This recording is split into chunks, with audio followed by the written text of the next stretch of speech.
buenos días para ustedes, buenas tardes por este lado. Muchas gracias por la presentación. Me encantó escuchar a la ingeniera Ariana también y comparto 100% el mensaje que dio. Bueno, muchas gracias. Quiero agradecer al ingeniero Federico Christoph de la Universidad Tecnológica Nacional por haberme convocado y haberme propuesto para darles esta charla hoy. Voy a compartir mi pantalla.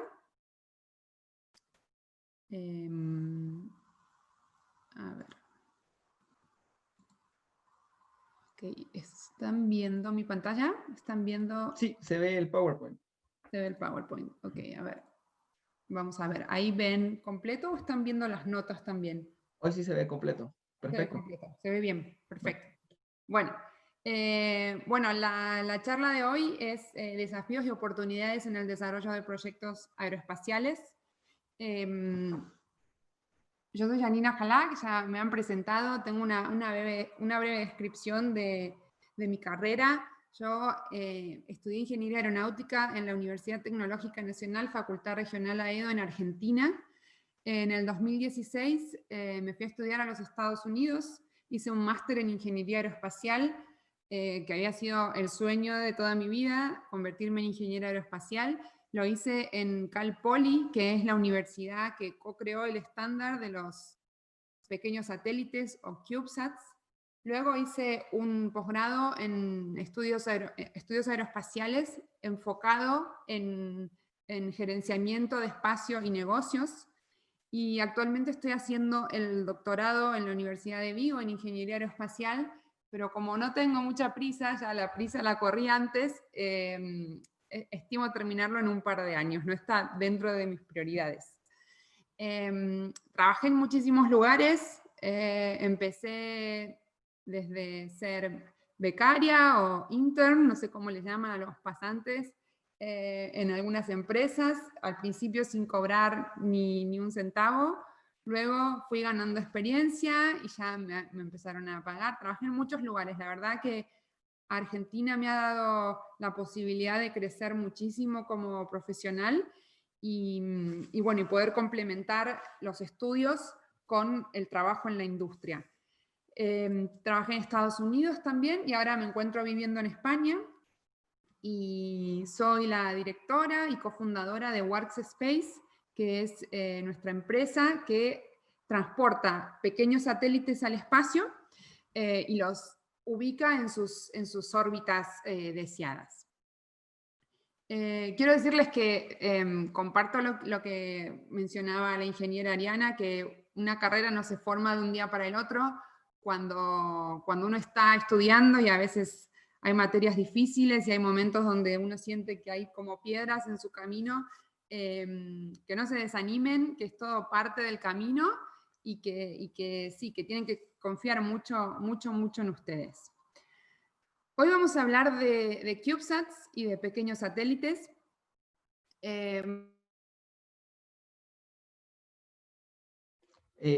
Disculpe, Magister, se le ha cortado el audio. Ahí le puede... ¿Ahora? Sí, perfecto. Sí, hoy sí. No sé qué ha pasado. Les comentaba que vamos a hacer un repaso de estos CubeSats para la persona que no está interiorizada. Vamos a hablar desde los orígenes y cómo fue evolucionando esto en la industria aeroespacial hasta el día de hoy y todo lo que viene y las oportunidades de futuro que hay. Y después vamos a tener una ronda de preguntas en donde podemos hablar de estos temas, de otros temas, de estudios profesionales, lo que necesiten preguntarme. A ver.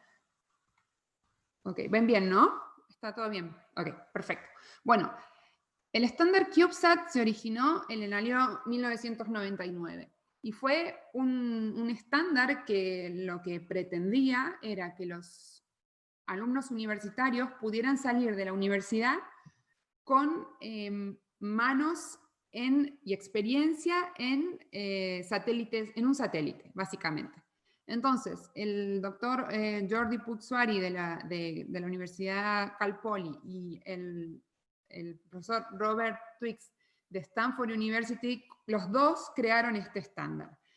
Nosotros tenemos la suerte de contar con el Dr. Jordi además como advisor técnico de WARCS, y la verdad que es una persona increíble y es un libro abierto. Hablar con él es súper, te nutre mucho, digamos. Básicamente el estándar CubeSat, como les decía, era orientado para las universidades. Hicieron un cubo, por eso CubeSat, de una unidad en un principio, con un tamaño de 10 por 10 por 10. Algo que pudiera sostenerse con una mano, básicamente. Este estándar, antes de meternos de lleno en el estándar, lo que vamos a hablar es de una clasificación. Cuando nosotros hablamos de grandes satélites, decimos que son los satélites, disculpen que tengo la presentación en inglés, pero entiendo que todo el mundo habla inglés. Los satélites grandes son los que denominamos satélites que tienen una masa de más de 1000 kilos. Los medianos los consideramos entre 500 y 1000, y cuando hablamos de pequeños satélites, tenemos una clasificación aún mayor. Por un lado están los mini satélites, que son los que van entre 100 y 500 kilos. Por otro lado, los microsatélites, que van entre 10 y 100. Y cuando hablamos de nanosatélites, nos referimos exclusivamente a los CubeSats. Y son los que van entre 1 kilo y 10. Gracias a este estándar se han creado otros estándares, y ahora también tenemos satélites que tienen una masa menor a 1 kilo y se denominan picosatélites. Como les comentaba, se creó el estándar, se denominó U-Class, por U de unit o unidad. Este estándar, claro, este cubo es más o menos aproximadamente parecido a una taza de café, pero este estándar fue evolucionando. Al principio dijeron, bueno, con una unidad, bien, ok, pero ¿qué pasa si ponemos otra unidad por encima y lo denominamos 2 unidades? Y con 3 unidades. Se dieron cuenta que tenía tanto potencial este estándar, que lo que hicieron fue empezar de ser algo pequeñito a ser cada vez más grande. Luego llegó en el 2014 aproximadamente el de 6 unidades, y hoy ya estamos hablando de CubeSat de 12 unidades. Hace muy poquito salió la nueva versión del estándar CubeSat, que enseguida vamos a verlo en la siguiente slide, pero al principio cada cubo no podía pesar más de 1 kilo 333 gramos. Ahora, con la incorporación y con todo lo que ha explotado esta industria de CubeSats, cada unidad puede pesar hasta 2 kilos.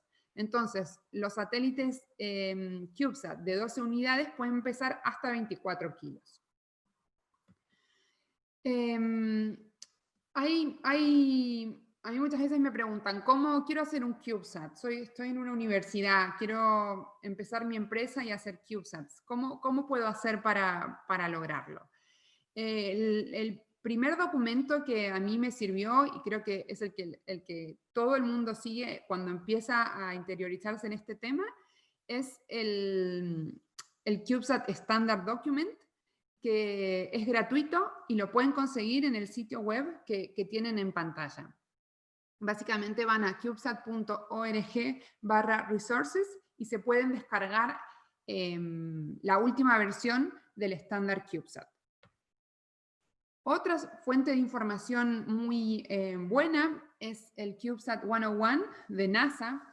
Al principio las agencias espaciales veían estos satélites como esto es un juguete, esto no es un satélite. No le tenían como mucha fe ni mucha confianza, pero con el tiempo fueron entendiendo que sí, que tenía un potencial enorme, y fueron no solo armando grupos de trabajo que se dedican a hacer CubeSat, sino también a empezar a publicar información. Y es el caso de este PDF, que también es gratuito, en donde pueden encontrar desde cómo empezar una misión CubeSat hasta cómo lanzarla y operarla. Y también son gratuitos. Cuando yo estaba por mudarme a Estados Unidos, que fue en el 2014, Claro, Cal Poly es una universidad que es la que co-creó este estándar, ¿no? O sea, se creó ahí. Y entonces, claro, quería ir un poco preparada, estudiar un poco, entender por dónde venía toda esta historia de los CubeSats. Y en ese momento me compré los 3 primeros libros que ven en pantalla, que son DIY, Do It Yourself, y también aprendí muchísimo porque me di cuenta de las cosas básicas que por ahí no sabía o desconocía de un satélite. Hace unos 2 o 3 meses se publicó el CubeSat Handbook, que era un libro que se estaba esperando muchísimo porque toda la gente que desarrolla CubeSats por ahí usaba libros generales de satélites y trataba de estimar consideraciones desde masa hasta power para dimensionar sus satélites con otros libros. Y se publicó este libro que es un manual de CubeSats, que es From Mission Design to Operations. Es un libro de 500 páginas y la verdad que la comunidad que desarrolla este tipo de satélites, como les decía, lo estaban esperando mucho. Ahora bien, cuando ustedes se descargan el CubeSat Specification Document del sitio web que les comenté anteriormente, van a encontrar mucha información. Y básicamente esa información son requerimientos de qué es lo que tiene que tener un CubeSat, qué es lo que no puede tener, etcétera, etcétera. Digamos, el plano representativo y algo que le da el nombre es el tamaño, ¿no? El tamaño de cubo. Entonces, cuando uno va a realizar este tipo de satélites, tiene que tener consideraciones de medidas, ¿no? De dimensiones mecánicas. Y también algo súper importante es poder dejar puertos de acceso, que son estas plaquitas verdes que ven a los costados, porque una vez que el satélite está todo montado, si necesitan hacer alguna cosa específica en el interior, les tiene que poder pasar la mano. Entonces eso es algo importante. ¿Qué tiene un CubeSat adentro? Bueno, básicamente tiene los mismos 7 subsistemas que cualquier satélite grande, mediano o más pequeño. Básicamente constan de una estructura, el sistema de power que incluye las celdas solares y las baterías, una OBC que es un onboard computer, que sería el cerebro de nuestro satélite, un subsistema térmico, un subsistema de comunicaciones para poder hablar con el satélite desde tierra, y hay otros 2 subsistemas que al principio eran opcionales y ahora cada vez son menos opcionales. Y estos son los subsistemas de propulsión aplicados a nanosatélites y el sistema de control de actitud, que es el que me va a decir en qué posición en el espacio me encuentro. Otro estándar que no surgió para espacio, sino que vino del mundo de las computadoras, pero que se adaptó a este tipo de satélites, es el PC-104. El PC-104, los electrónicos por ahí lo conocen mucho más que yo, pero básicamente son estas plaquitas y la razón, digamos, por la que se adoptó para utilizar en el estándar CubeSat es porque tienen la ventaja de ser stackeables. Entonces, se pueden poner varios de estos y bueno, y dan una versatilidad enorme. Ahora bien, yo les dije al principio que este estándar se originó en 2 universidades. Entonces, claro, la filosofía de la universidad es la de hacer, digamos, y no comprar.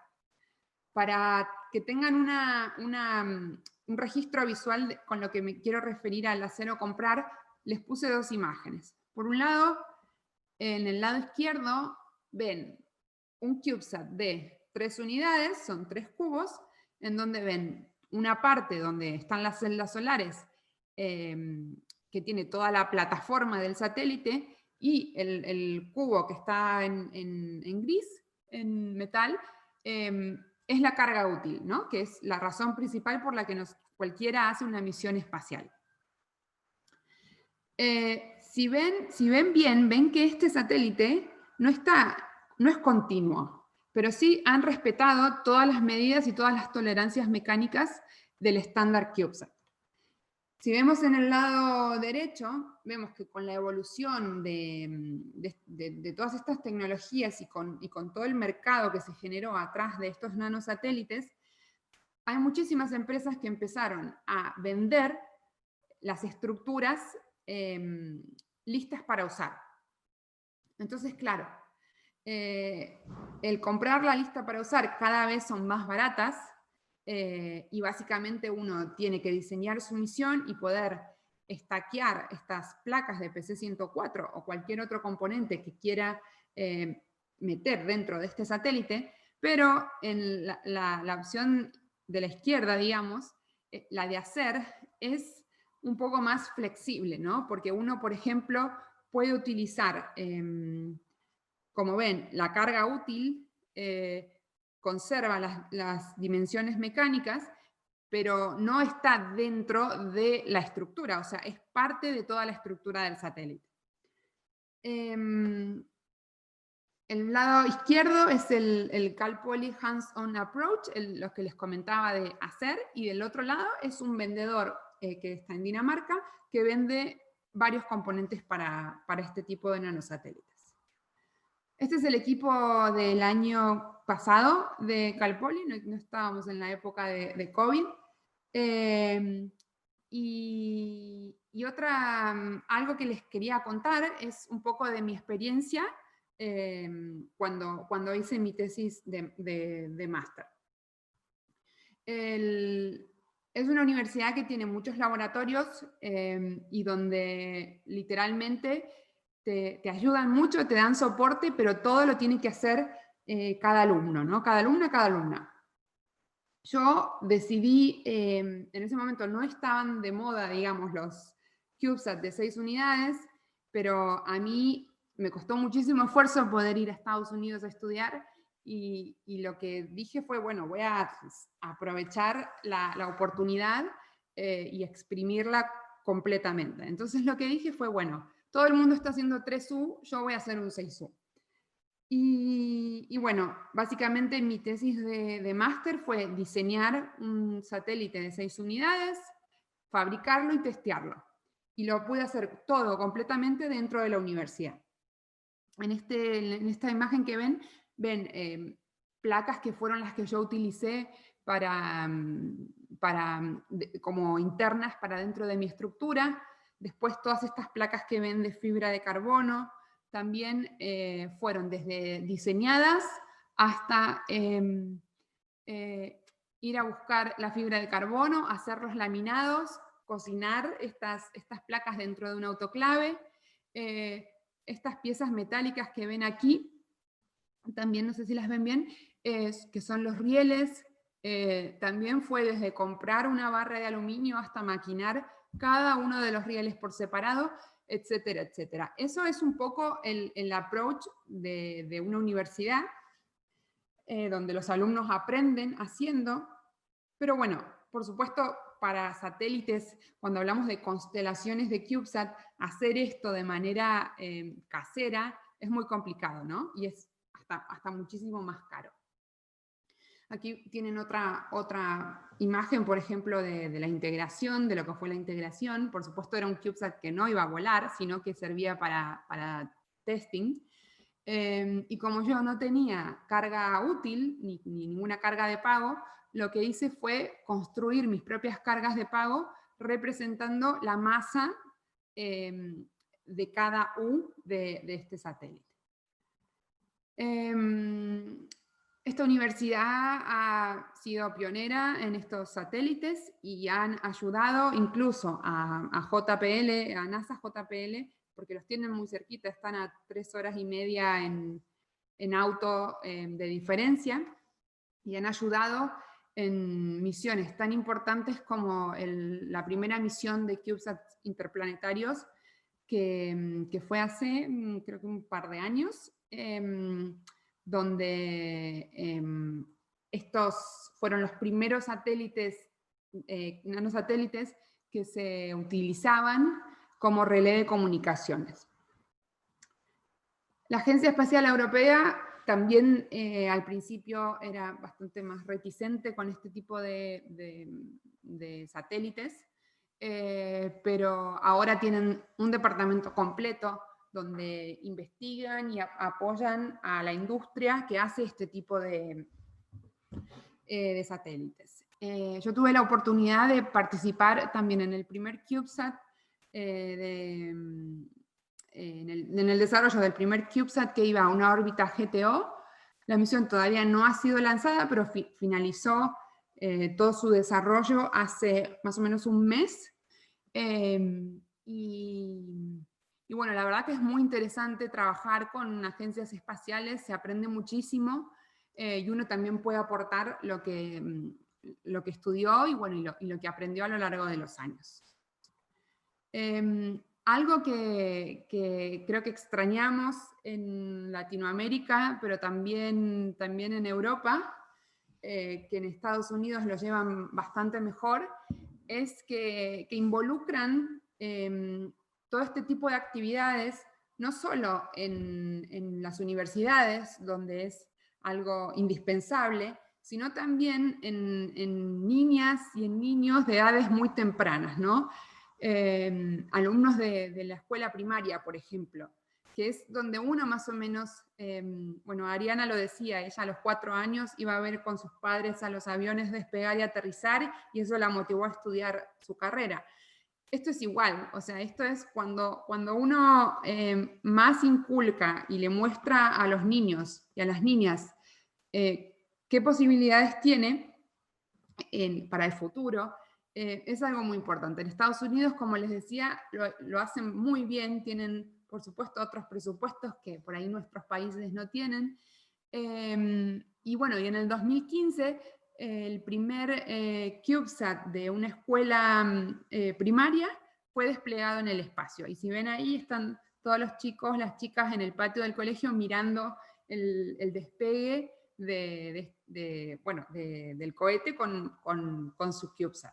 Yo me imagino que muchos de estas personas, 5 años después, ya más grandes, pensando, probablemente estén todos en las escuelas secundarias, mirando ahí a ver qué carrera elegir, y seguramente muchos estén motivados por esa experiencia que han tenido de pequeños.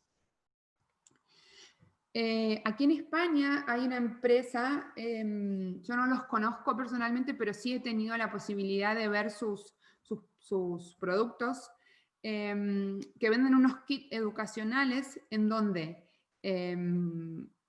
básicamente uno tiene todos los subsistemas de un CubeSat y puede hacer diferentes pruebas con baterías, pruebas con el sistema de control de actitud, tienen su estructura, ruedas de inercia, tienen muchos componentes y pueden hacer un approach universitario para aprender a un costo bajo. Yo no tengo idea ahora en este momento a cuánto venden estos kits, pero es algo que incluso la Universidad de Vigo ha comprado para poder enseñarle a sus alumnos.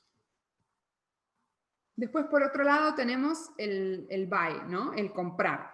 Y esto también en los últimos 3, 4, 5 años ha sido algo increíble, ¿no? La cantidad de empresas, de componentes y todas las oportunidades de negocio que se generaron a través de estos satélites para empresas para poder comercializar los productos. Yo me acuerdo en el 2014 recién medio que empezaba el CubeSatShop.com y tenía algunos componentes de CubeSat y algunas cosas que se vendían, ¿no? Esto es básicamente como si fuese un Amazon, un eBay de espacio. Y bueno, y básicamente uno puede elegir diferentes componentes, tiene las hojas técnicas en donde tiene todos las características de cada producto. Algunos tienen precios, otros no tienen precios, pero uno puede contactarse directamente con el vendedor. Y hay de todo, hay estructuras, hay paneles solares, hay baterías, hay módulos de propulsión, lo que se les ocurra se puede conseguir en ese sitio web. Otra oportunidad que surgió a raíz de esto fue un sitio web que se llama satsearch.co, donde básicamente ellos, su misión era convertirse en ser como el Google de espacio, ¿no? Entonces, uno ahí puede tipear algo que necesite relacionado a espacio y ahí aparecen desde no solo componentes, sino también empresas que brindan servicios.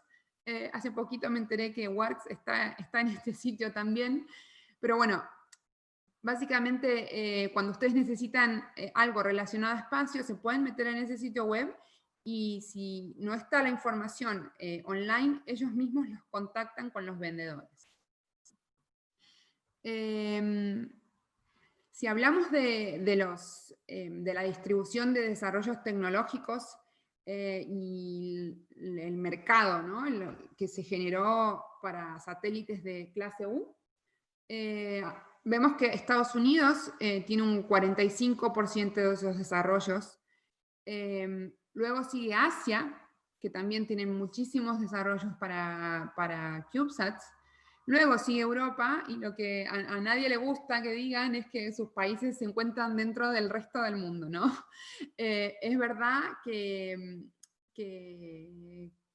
hay menos desarrollo, pero bueno, hay que intentar hacer que ese número sea cada vez más grande, ¿no? Y yo creo que muchos estudiantes tienen la misión y la tarea de poder hacer eso, ¿no? Desarrollar productos que sirvan para generar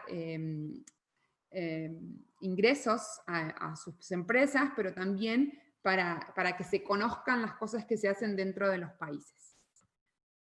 Si hablamos de oportunidades en este mercado espacial, vemos en el año 99, más o menos por aquí, se creó el estándar CubeSat.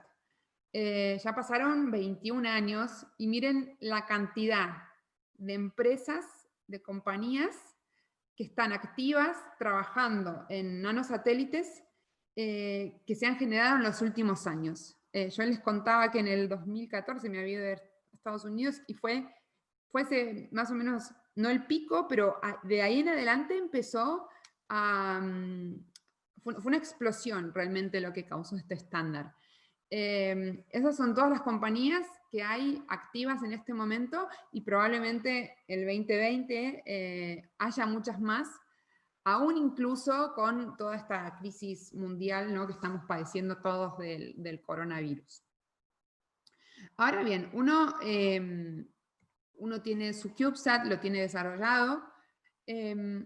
Otro mercado que se abrió y otra oportunidad de negocio es el desarrollo de los deployers, ¿no?, que también se conoce con el nombre de dispensers. Básicamente, cuando se creó el estándar CubeSat, uno no puede tener un CubeSat, dejarlo ahí y que se lance solo al espacio. Necesita una interfaz mecánica estandarizada con el vehículo lanzador o cohete. Entonces, hay aproximadamente unas, no sé, creo que 14, 15 empresas alrededor del mundo que además de hacer satélites y este tipo de satélites, han diseñado deployers o dispensers, que son básicamente estas cajas que ven aquí, que sirven de contenedores de los CubeSats, y donde en la parte de abajo tienen como se llama push plate, es una placa que lo que hace es liberar a los satélites en órbita. Normalmente el elemento que tienen es un resorte, un muelle, pero hay de diferentes tipos. Aquí solamente les enumero 3, pero hay muchísimas empresas que hacen este tipo de deploys. Algo súper importante antes de lanzar cualquier satélite al espacio, y esto no va solo para los CubeSat, no aplica solamente a los CubeSat, sino a cualquier satélite que se lance al espacio, son los ensayos ambientales. En En esta imagen que ven aquí, ven este es un shaker, un shaker es una mesa vibratoria, en donde básicamente lo que se hace es ensayar, en este caso satélites, y un test que se conoce como vibraciones aleatorias o random vibrations, en donde lo que se genera son las vibraciones que va a sufrir nuestro satélite cuando sea lanzado al espacio. La imagen anterior les mostré los deployers o dispensers. En Estados Unidos, estos deployers son considerados armas, ¿no? Entonces, son solamente la gente que tiene la nacionalidad de Estados Unidos los puede manipular y los puede tocar. Cuando yo estaba estudiando, claro, necesitaba un deployer para poder hacer este tipo de test, como ven en esta imagen. En esta imagen ven mi satélite terminado, y lo que pasó fue que me dijeron que no podía tenerlo porque no era US Citizen. Entonces, bueno, lo que yo hice fue, estaba con un compañero que tenía la nacionalidad de Estados Unidos, pero necesitaba también un satélite, digamos, para terminar su tesis. Entonces lo que hicimos fue hacer nuestro propio deployer en nada, creo que en menos de un día lo teníamos listo, obviamente con un nivel de complejidad muy sencillo, pero que llegaba para poder hacer el test. Entonces, bueno, esto es otro ejemplo de lo que uno aprende cuando va a trabajar y cuando trabaja para sus propios desarrollos, ¿no? Te dan un tiempo, te dicen, bueno, tal día el shaker es tuyo, y bueno, y tenés que hacer los tests. Es así, o sea, nadie va a venir a ayudarte o a decirte, o hay que hacer así o hay que hacer así. El segundo test que se hace para, como les decía, para cualquier satélite, es un test de termovacío, en donde básicamente lo que se prueba son ciclos de calor-frío, que son los que el satélite va a experimentar cuando esté en órbita, cuando esté en eclipse o cuando esté apuntando al Sol. Entonces, esos tests se tienen que hacer antes de que cualquier satélite se lance al espacio. Estas cámaras son donde se meten estos satélites para hacer las pruebas, y este equipamiento es de la Universidad Politécnica de Madrid, en donde los alumnos los utilizan para sus proyectos, pero también la universidad da servicios a la industria. Estas máquinas son súper caras, entonces básicamente la universidad lo que hace es, tiene alumnos que las operan, y contratan los servicios para empresas. El último test que se hace para cualquier satélite es un test de shock, donde básicamente lo que se prueba es la separación de las etapas de un cohete, ¿no? Cuando los cohetes se separan, se produce un shock pirotécnico. Entonces, eso hay que probarlo para saber si nuestro satélite va a sobrevivir a la separación de etapas. Básicamente es como si fuese un martillo que lo que hace es generar una frecuencia en una placa. En este caso, bueno, este es el espécimen que estaban testeando, y se generan unas curvas, y bueno, y en base a los resultados se los compara con las curvas que el test debería seguir. En la imagen de la derecha ven nuestro deployer en verde, y en esta imagen ven cómo estaban montados los acelerómetros para poder realizar las mediciones. Como ven, era algo muy sencillo, pero a veces lo más sencillo es lo más eficaz. Por último, los datos que se recogieron con los acelerómetros y las curvas con las que se compara esta respuesta. Hay otra parte que se realiza también, esto es aplicado a todos los satélites, pero yo lo voy a hablar más específico de CubeSats, que es donde se hacen simulaciones mecánicas y térmicas.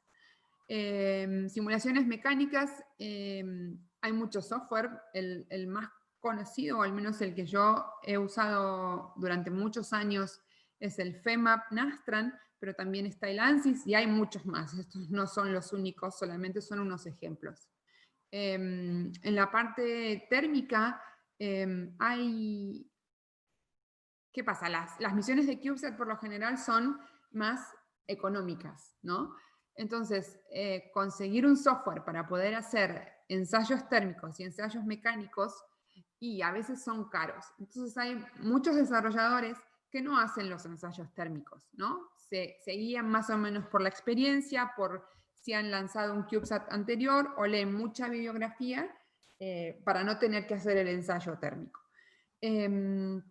Pero bueno, hay varios software. El ESATAN es el software por excelencia aquí en Europa, es un software de la ESA, de la Agencia Espacial Europea, que vamos, todas las empresas y universidades lo tienen.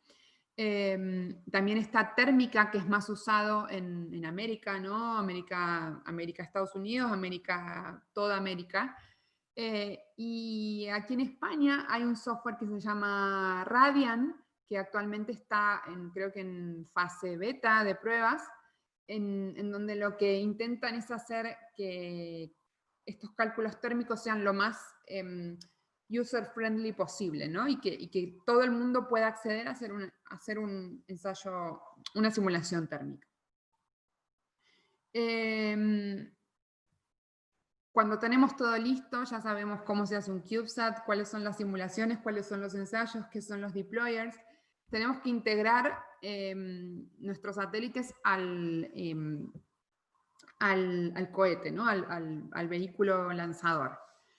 Ven aquí, por ejemplo, una imagen de la ojiva de Arianespace, de uno de los satélites, de uno de los cohetes Arianespace. Y ven aquí también, esto es como un mock-up, ven que hay este tipo de satélites que son digamos, un tamaño que no son CubeSats, que son estos que están por aquí, y ven aquí abajo que hay como en verde y naranja otros que son más pequeñitos, más del form factor, del factor de forma de los CubeSats. Para CubeSat ya vimos que se necesitan deployers, pero cuando hablamos de satélites un poquito más grandes o que se van fuera del estándar CubeSat, se necesita estos anillos de separación o separation rings que van montados básicamente aquí, en esta parte de aquí. En esta parte de aquí, no sé si se ve mi mouse, mi puntero. Y bueno, son básicamente las dos formas que se tiene para poder integrar un satélite, sea CubeSat o Microsat, a un vehículo lanzador. Vamos a seguir hablando de mercados. Esto es también... el CubeSat, claro, empezó siendo de una unidad, pero después la gente dijo, bueno, esto es completamente escalable. Lo puedo hacer escalable, o sea, para más grande o para más pequeño. Entonces, empezaron a salir algunos medio U o un cuarto de U. Ahora, un cuarto de U son cada vez más populares porque hay alguna empresa que tiene, digamos, una constelación de satélites que son un cuarto de U, y que dan servicios con este tipo de satélites. Ya tienen, creo que, 36 satélites en órbita y dan servicios. O sea, los mercados que se han abierto fueron increíbles. Ven que la mayor cantidad de CubeSat lanzados son los de 3 unidades, y también hay muchísimos que todavía no han sido lanzados, pero que están por lanzarse. Y la razón por esta diferencia, ¿no?, entre 3 unidades y los otros tipos de CubeSat es porque hay una empresa en Estados Unidos que se llama Planet, que se creó hace 10 años. Al principio empezó siendo una empresa muy pequeñita. Yo me acuerdo en el 2014 tenían muy poco tiempo, tenían 4 años de creados, y era una empresa que serían, no sé, 15 personas, y ahora son, no sé, más de 100. Y tienen más de 200 CubeSats en órbita, y los operan todos los días. Aquí tienen una imagen de los DAB, que son sus satélites. Ellos hacen absolutamente todo dentro de Planet, y lo único que pagan es el lanzamiento. Son satélites para observación de la Tierra, y también tienen un software donde ellos mismos venden las imágenes. O sea, la verdad que tienen como un ciclo completo de negocio, y bueno, es un poco como para que vean que hay muchísimo mercado alrededor de esto. Este gráfico es interesante porque al principio, como yo les decía, las universidades, esto surgió en universidades, pero hoy en día estamos hablando de que hay más compañías que han lanzado CubeSats que universidades. O sea, cómo se dio vuelta esto de que sea algo orientado a alumnos, cómo se dio vuelta a, ok, bueno, hay compañías haciendo muchas más cosas que lo que hacen las universidades. Después siguen las agencias espaciales, como les comentaba, cada vez hay más CubeSats de agencias espaciales. Las misiones de los satélites grandes son costosísimas y llevan años para poner en órbita dentro de una agencia espacial. Los CubeSats llevan relativamente menos tiempo. Si vemos todos los países que han lanzado este tipo de satélites alrededor del mundo, vemos que hay una cantidad enorme en Estados Unidos. Sudamérica tiene bastantes. Centroamérica tiene menos. Hace 2 semanas tuve que dar esta misma charla. Tengo un amigo muy amigo en Costa Rica que está llevando un proyecto de un CubeSat centroamericano. Me gustaría ponerlos en contacto porque creo que comparten muchas cosas. Está también Guatemala y Honduras en el proyecto, o sea, es Costa Rica, Guatemala y Honduras, y es súper interesante porque hay muchísimos alumnos llevando a cabo este proyecto desde los 3 países. Bueno, si hablamos de las proyecciones, ¿no? De lo que viene de los próximos 4 años, vemos que hay cada vez más CubeSats que se van a lanzar, y eso es contando las predicciones, pero también los potenciales. Y vemos que son más los que se van a lanzar que los que se han lanzado, y ya los que se han lanzado fueron muchos. Así que aquí hay un nicho muy interesante para todas las personas que les interese el espacio y que piensen por ahí tener un negocio relacionado. Hay otros estándares. El CubeSat estándar ha generado, como les dije, han creado un monstruo porque es increíble la cantidad de trabajo y de desarrollo que ha generado en personas, pero también en muchos países. Y ahora también hay otro estándar que está pegando con mucha fuerza, que es el Pocket Cube, que es un satélite de 5 por 5 por 5 centímetros. Los CubeSats son 10 por 10 por 10, o sea, un Pocket Cube, adentro de un CubeSat de una unidad entran 8. En el 2014, cuando yo estaba en la universidad, cuando había empezado en Cal Poly, todos los años se organizan el CubeSat Workshop, y había una sola persona que apareció con un satélite de estos así como de bolsillo, ¿no? Pocket Cube.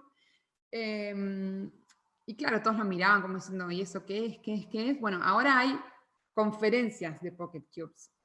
Y si bien no se lanzaron muchos al espacio, hasta ahora creo que han lanzado solamente 20 o por ahí un poco menos de 20, las estimaciones que hay es que, o sea, se van a lanzar muchísimos más.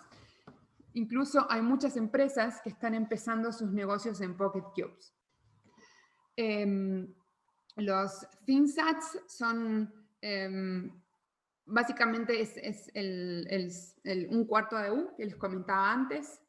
Y les dije, hay una empresa en Estados Unidos que tiene 36 hoy en día en órbita y están dando servicios de telecomunicaciones con esto.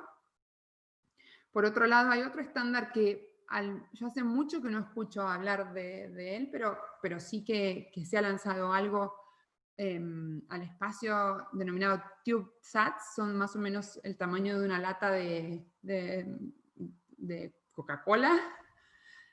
Y por último, hay otro estándar que se llama Ice Cubes. Es el mismo tamaño que los CubeSats, pero con la diferencia de que uno paga un servicio a la empresa que lo comercializa y pueden estar en la Estación Espacial Internacional durante hasta 4 meses. Ellos les proveen la información, por ejemplo, si ustedes tienen, no sé, un experimento o algo que necesiten enviar al espacio, ustedes pagan el servicio, digamos, y ellos se los lanzan, se los devuelven y les dan toda la información referida al ensayo. Bueno, creo que esta es la última slide. Esta jornada es de mujeres en ingeniería y bueno, esto me gustaría compartirlo con ustedes. En toda esta imagen necesito que me ayuden a buscar alguna mujer en ingeniería. Es un aviso de las Naciones Unidas, la División de Mujeres. Vamos a ayudarlos un poco a ver si podemos encontrarla, a la única mujer que hay en todo está difícil, ¿no? Bueno, ahí está. Esa es la única mujer. Y un poco para reflexión final, decirles que no debería ser tan difícil encontrar a una mujer en estos ámbitos. Comparto el mensaje de la ingeniera Ariana que haya cada vez más. Y eso no es solo, bueno, a mí no es solo vocación, también uno tiene que ayudar a que eso pase. Entonces, si ustedes tienen hermanitas, primas, no sé, novias, mujeres, lo que sea, que quieran o que estén solamente un poquito así interesadas en esto, traten de incentivarlas porque realmente hacer lo que a uno le gusta es súper gratificante. Creo que nada más. Les dejo mi LinkedIn por si quieren contactar conmigo. Y bueno, creo que ahora pasamos con Francisco para la ronda de preguntas, ¿no? Sí, perfecto. Muchas Vale. gracias, Magister Halak, por su valioso aporte. A continuación, procederemos a iniciar el segmento de preguntas y respuestas. Pueden hacer sus preguntas por medio del chat de Zoom para que se las pueda leer a la Magister Halak. Si gustan activar su micrófono para hacer su pregunta personalmente, puede levantar la mano en Zoom, tal como se muestra en los GIF en pantalla para que el anfitrión del evento permita que activen sus micrófonos. Bueno, ya ahorita ya.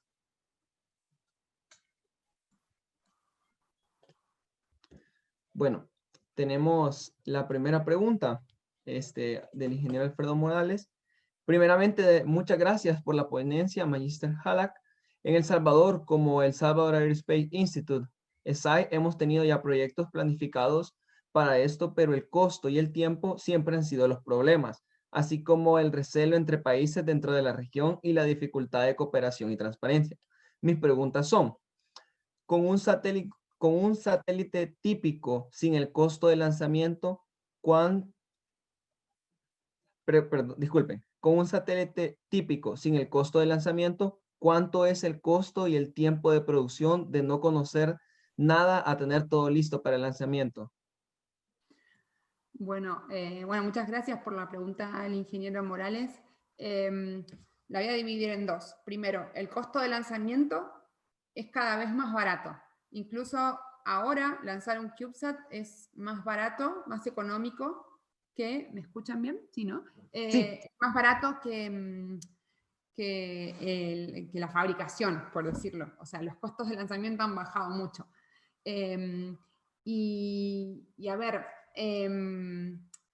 desconozco un poco el recelo entre los países, pero yo creo que siempre pasa un poco lo mismo, ¿no? El problema nunca es técnico, siempre el problema va más por el lado humano, y creo que sería muy bueno que intenten colaborar de alguna manera porque es importante, ¿no? Porque es algo que sirve para toda la región, no es solo una universidad de un país, de un lugar, sino para la sociedad en general. A ver, el tiempo de producción, hay empresas aquí en España que, por ejemplo, dicen que entre 7 y 9 meses pueden tener un satélite, un CubeSat, puesto en órbita. Por supuesto, conocen, ¿no? Y saben cómo hacerlo. Yo creo que para una universidad, o sea, 2 años es un buen número de tiempo para poder desarrollar un satélite de estas características. ¿Por qué? Porque hay que entrenar a los alumnos tienen que estudiar, tienen que leer, tienen que equivocarse, porque en estas cosas siempre hay fallos y equivocaciones, tienen que hacer muchísimas pruebas en tierra. Yo creo que 2 años es un número razonable. Y en cuanto a costo, dependen de 2 cosas. Si uno va a comprar los 2 componentes, hay empresas que venden componentes muy baratos y muy confiables para órbitas bajas de la Tierra,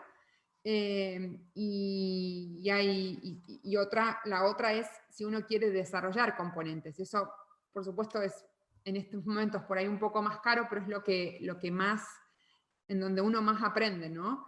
Yo vi y veo muchísimas universidades que, por ejemplo, desarrollan una computadora de a bordo, y después se crean spin-off de esas universidades y ya tienen un producto para salir a vender. Entonces, a veces hay que poner en la balanza y decidir, bueno, ¿compro o desarrollo? Creo que un costo típico depende de las unidades, pero yo creo que un 2U puede llegar a estar, no sé, unos 50.000 euros aproximadamente. 40 y pico mil dólares, ¿no? Creo, algo así. Unos 50.000 euros, creo que buscando buenos componentes podría ser. Y el costo de lanzamiento es mucho menos que eso. Perfecto, muchas gracias. Aquí le cedemos la palabra a David Mujica. Quiere hacer una pregunta así verbal. Entonces le pido aquí al equipo de producción si le puede ceder el micrófono. Sí, buenos días, ingeniera Halak. Primero que nada, pues agradecerle por la ponencia. Estuvo muy interesante y es bueno contar con los conocimientos de alguien que está en el sector. Mi pregunta es, en la Universidad Don Bosco también tenemos el capítulo IEEE de aeroespacio.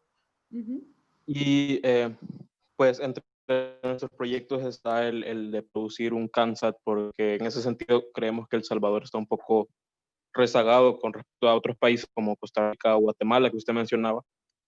Pero todos somos ingenieros aeronáuticos en el capítulo IEEE y no tenemos ingenieros electrónicos, ingenieros en sistemas, que quizás tengan un conocimiento más amplio sobre temas de programación, etc. Entonces, nosotros tenemos como opiniones divididas y eso no nos permite como comenzar a trabajar, porque estamos entre buscar cursos, tomar cursos completos de electrónica, de Internet de las cosas, etcétera, hacernos relativamente buenos en eso y luego aterrizar el conocimiento a aplicarlo en Kansas, o simplemente leer directamente papers, libros, etcétera, de Kansas y únicamente adquirir lo que nos interesa. Entonces, ¿usted cree que ese segundo enfoque es posible? Porque, bueno, quisiéramos producir algo lo más pronto posible porque la mayoría somos estudiantes de último año de ingeniería el próximo año. Entonces, esa es mi pregunta. ¿Qué cree que es más factible para producir algo que funcione y que sea digno, pues, de publicar, etcétera? Bueno, es muy buena la pregunta. Creo que la clave está en eso, ¿no? En buscar que los grupos sean multidisciplinarios, que haya otra gente involucrada y yo creo que hay mucha gente en electrónica que les encanta el espacio, pero les gusta hacer electrónica, o la gente de computación, sistemas, software.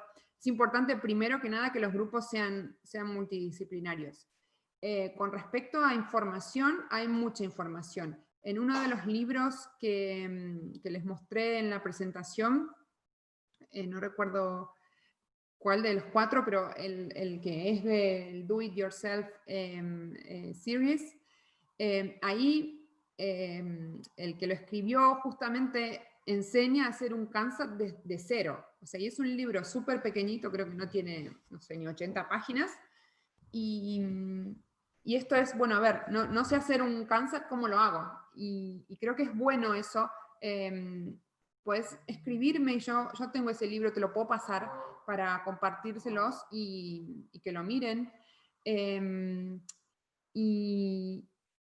Además de leer, que es súper valioso, yo creo que lo bueno sería si pudieran conseguir algún pequeño presupuesto de la universidad, no digo 50.000 euros, porque sé que las universidades no lo tienen, pero pequeño, por más poco que sea, y intenten hacer algo, ¿no? El objetivo es el Kansat, pero intenten hacer, por ejemplo, una placa, conectar cosas, probar, y ahí es donde realmente van a aprender. Los libros son buenísimos, a todos nos encantan. Yo aquí tengo, no sé, como 50 libros de espacio, pero uno aprende más cuando termina haciendo las cosas, ¿no? Cuando mete mano y se equivoca y, uy, no, esto no, lo conecté mal, uy, bueno, lo vuelvo a hacer.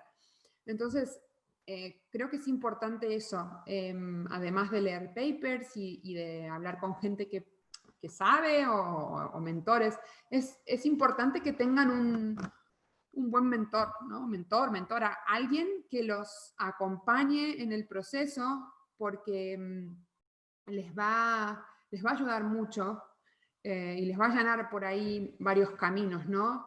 Y no sé, y que no sé, que no se gasten todo el presupuesto en determinados componentes porque por ahí lo van a necesitar para otra cosa, ¿no?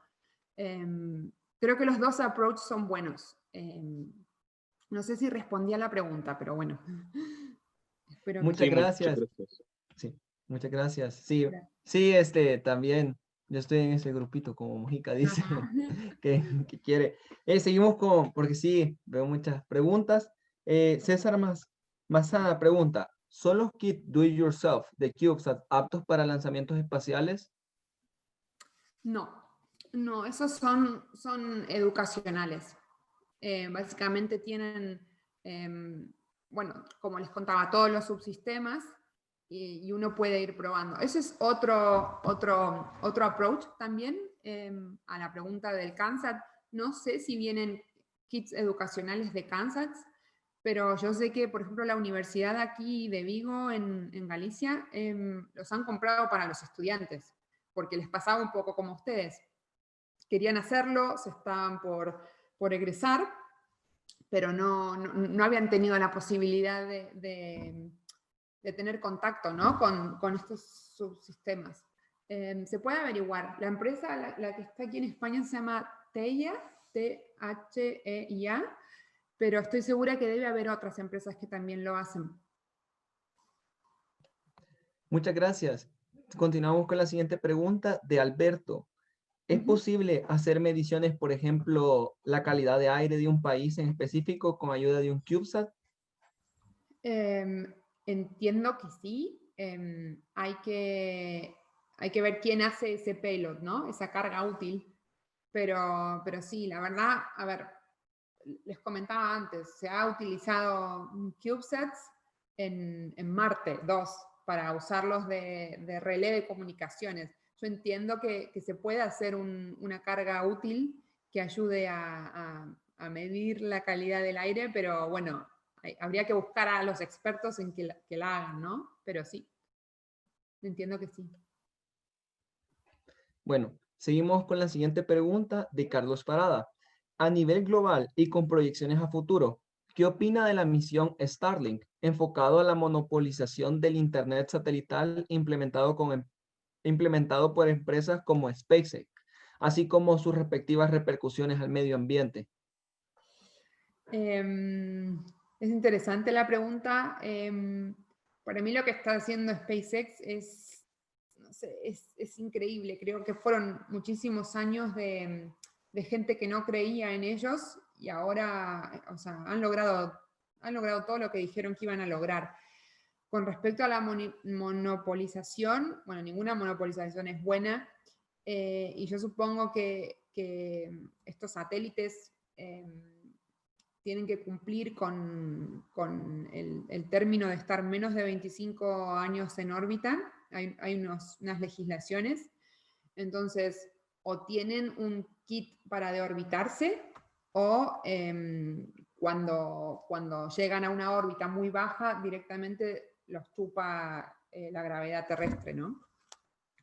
Sí que son muchos, sí que uno ve imágenes y ve todos los satélites que lanzan, pero bueno, si no hay una legislación que les prohíba hacerlo, es complicado, ¿no? O sea, es complicado que lo dejen de hacer, básicamente.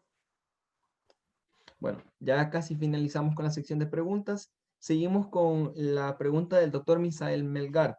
Según su experiencia, ¿cómo puede un ingeniero aeronáutico involucrarse y contribuir en el ámbito aeroespacial?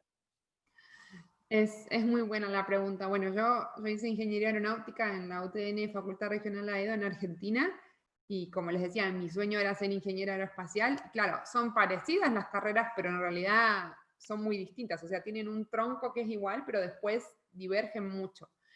En mi caso me ayudó trabajar en una empresa muy grande en Argentina que hace satélites grandes, ¿no? De 3.000, 3.500 kilos. Me ayudó mucho la experiencia ahí porque aprendí varias cosas. Entonces, cuando fui a estudiar el máster ya tenía experiencia. Pero creo que es de a poco, ¿no? O sea, leer y sobre todo es súper importante que las universidades tengan laboratorios y que los alumnos, las alumnas puedan estar en los laboratorios y aprender. Yo me acuerdo, en Argentina no pasaba tanto, pasaba menos, pero en Estados Unidos por ahí las clases se daban dentro de los laboratorios, no íbamos al aula. Teníamos el laboratorio, las mesas, entonces uno tomaba las clases ahí. Y claro, es distinto, ¿no? Porque uno le dan la clase, pero también puede practicar, puede hacer pruebas, no es solamente una pizarra con notas, ¿no? Es súper importante la práctica también, y eso creo que es responsabilidad de las universidades, de poder darle esos recursos a los estudiantes. Ya ahora finalizamos con la última pregunta. Es de Giovanna Rodríguez. Después de la puesta en órbita de un CubeSat, ¿cómo se podría recolectar la información en países que no poseen estaciones terrestres, como en algunos países de Centroamérica? Bien, es muy buena la pregunta. Incluso hay empresas que lanzan sus CubeSats aquí en Europa o en Estados Unidos mismo y no tienen una estación terrena. Entonces no es solo algo de Centroamérica, sino de que poner una estación terrena es un proceso porque hay que validarla, que todos los datos son correctos. No es solamente montar las antenas, montar los equipos y ya está. Es un proceso. Pero en el caso de que no se posea una estación terrena, se pueden pagar los servicios a empresas que los provean. Hay algunas que cobran entre 100 y 250 euros por pase. Hay otras más baratas, y creo que también Amazon Web Services tiene un servicio de estación de datos, ¿no? De bajada de datos. Bueno, ya ahora sí damos por cerrado el espacio de preguntas y respuestas. En estos momentos procedemos a hacer entrega de un diploma de reconocimiento a la magíster Janina Halak por su valioso aporte con la ponencia Desafíos y oportunidades en el desarrollo de proyectos aeroespaciales. El diploma reza de la siguiente manera. La Facultad de Aeronáutica y la Asociación Salesiana de Estudiantes en Aeronáutica, SEA, otorgan el presente diploma a Yanina Halak por el haber participado en la ponencia Desafíos y oportunidades en el desarrollo de proyectos aeroespaciales en el marco de la AeroWeek 2020. Sigamos volando alto, dado a los 24 días del mes de noviembre del 2020. Bueno, muchas gracias, muchas gracias. Y bueno, compartir esto con mi universidad en Argentina, que me dio la posibilidad de poder estar hoy aquí con todos ustedes compartiendo la AeroWeek en el segmento de mujeres. Gracias al ingeniero Federico Christoph por haberme convocado y haber hecho de nexo entre la UTN y ASEA. Así que bueno, muchas gracias. Un placer para mí haberlos conocido y poder compartir este rato. Muchas gracias. Agradecemos a nuestra invitada, la excelentísima magíster Yanina Halak, por compartirnos sus conocimientos referentes al desarrollo de proyectos aeroespaciales y esperamos poder contar nuevamente con sus valiosos aportes en actividades futuras.